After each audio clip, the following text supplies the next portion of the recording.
Hi friends, Miss Arwood. Oh, I'm so glad you came today because today we're going to do a little rewind.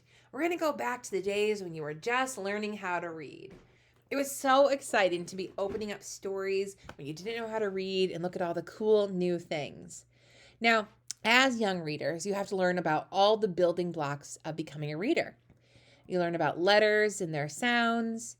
You learn how those sounds can be put together to make words, and then how those words can be put together to make sentences. And you had to work on each of those puzzle pieces in order to become a really good, strong reader. Well, now that you're such a great reader, we're going to dive in a little bit deeper into some more puzzle pieces.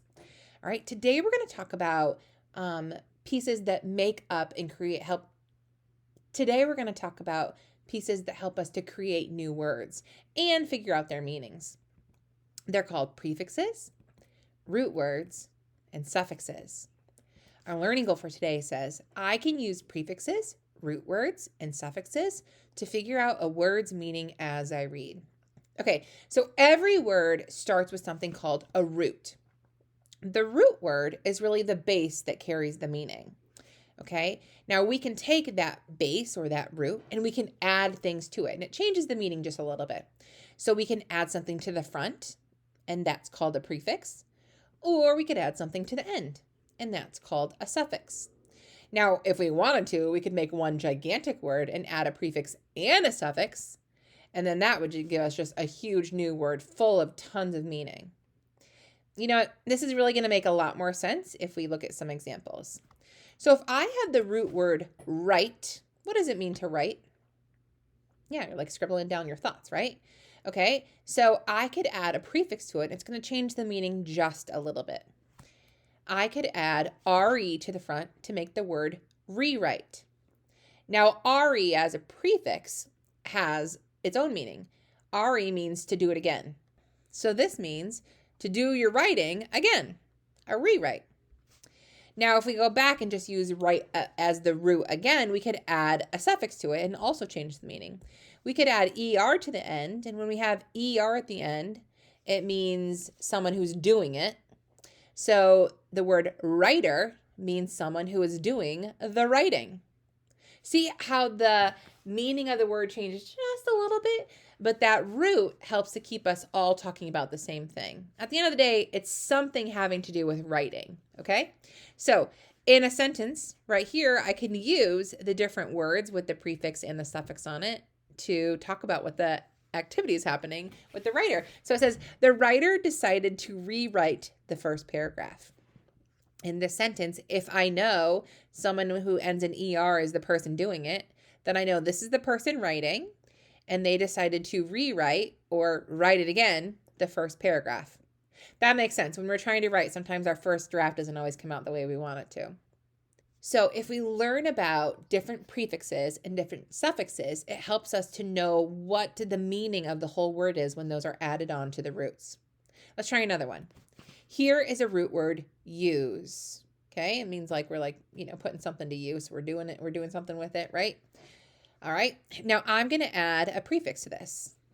I'm going to add re or re. All right, we said earlier re means to do it again. So what do you think this word reuse means?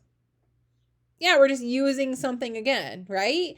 Maybe we'll get a grocery bag from the store and we'll take it back the next time to put our groceries in again. We're reusing it. Awesome. All right, let's go back to the root word use. What if I add the suffix full? Okay, full means it's full of something. So let's see, useful. What do you think useful means? Yeah, it's full of use, right? We can use it for a lot of things. Let's read a sentence with both of those. I think I can find a useful way to reuse this old jug. Nice. So I think I can find something that's full of use to use this jug again, is really what that sentence is saying. Okay? Knowing the prefix meanings and the suffix meanings and the root words really helps us to unlock the definitions for all the words. All right. Oh, whoa. Okay. This is a gigantic word. It's unsuccessful. Now, remember in the beginning, I said we could make it like a gigantic word. We can do that if we add on a prefix and a suffix to a word. So let's break this down and see what it means. Unsuccessful. Well, means not. It means no, not, no way. And full means like full of something. And success means we've accomplished something, right? So unsuccessful. What do you think that means? Well, yeah, not full of success. That's what that means. All right, let's read a sentence with that. My first attempt was unsuccessful. Oh, man.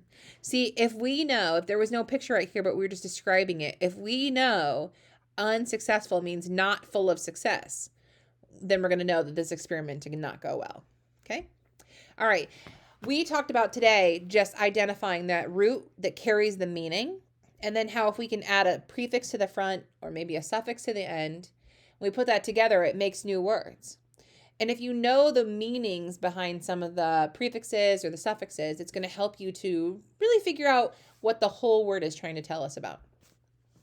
Our learning goal for today said, I can use prefixes, root words, and suffixes to figure out a word's meaning as I read. So friend, as you're reading, I want you to look for some root words that might have a prefix on the front or a suffix tagged on the end and see if you can figure out the meaning.